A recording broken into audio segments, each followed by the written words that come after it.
राधे राधे महाराज जी।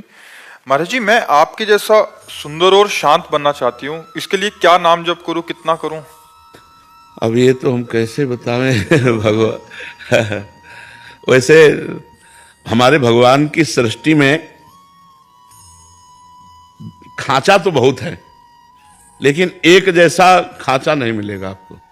देख लो, मतलब इतने लोगों में देखो, आंख के नीचे नाक और नाक के नीचे मुंह सबके है, लेकिन सब अलग अलग पहचाने जा रहे हैं यार। कितने लोग हैं, सबकी अलग पहचान है, सबकी अलग फिंगरप्रिंट है, नहीं है?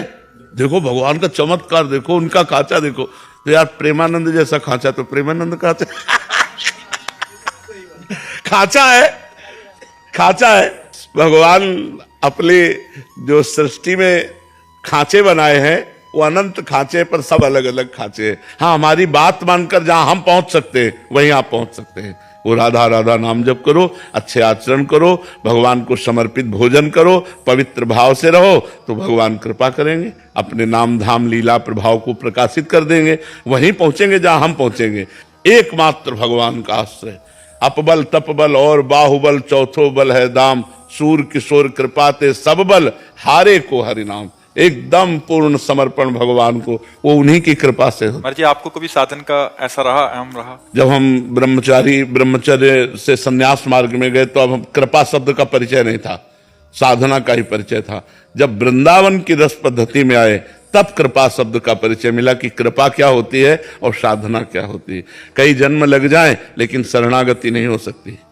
शरणागति तभी होती है जब सब बल शांत हो जाता है, अपने को निर्बल बिल्कुल समझ लिया जाता है, तब भगवान की हृदय से शरणागति होती है। और जहां कनेक्शन मिला तो सुनेरी मैंने निर्बल के बल राम, फिर महाबल उसका भगवान साथ देने लगते हैं। और जिसके साथी भगवान है उसका मंगल भवन अमंगल हारी, हर समय मंगल ही मंगल बना रहता है, आनंद ही आनंद बना रहता है। महाराज जी, साधन तो जिसके अंदर अहम है वो भी कर रहा है, जिसके अंदर नहीं है वो भी है, बट दोनों के आंतरिक स्थिति में क्या फर्क होगा महाराज जी? आंतरिक स्थिति में वो विकारों में फंसेगा और वो निर्विकार होता चला जाएगा, क्योंकि अहंकार में ही सारे विकार हैं, अहम में ही सारे विकार है। और संस्कृति मूल सूल प्रदनाना, सकल शोकदायक अभिमाना, ताते करें कृपा निधि दूरी, सेवक पर ममता अति भूरी। भगवान अपने भक्त के हृदय में अहंकार नहीं रहने देते, जो अहंकार होता है उसे नष्ट कर देते हैं। जब तक अहंकार रहता है तो भ्रष्ट होने के पूरे चांस हैं, और जहां अहंकार खत्म हो गया तो फिर